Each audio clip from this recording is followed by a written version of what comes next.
A mother and her two sons were driving from Kampala to Jinja. And as they were driving from Kampala to Jinja, she got a flat tire. When she got a flat tire,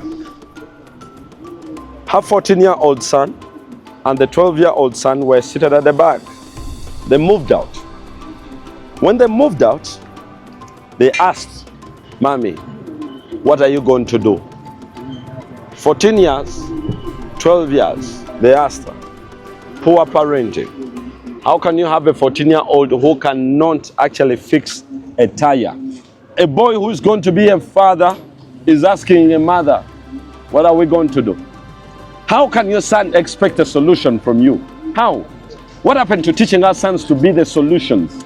In the olden days, the sons were the solution. In the house, the bicycle is dead, could fix it. But what can your son fix?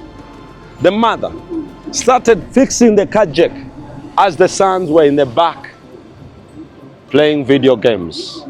They're waiting for the mother to fix the car so they can drive. What a quagmire of parenting.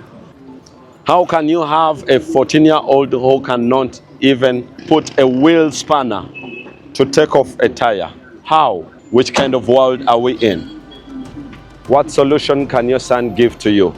If your 10-year-old cannot even fix a bulb, if your 16-year-old cannot even fix the tap, that is not parenting.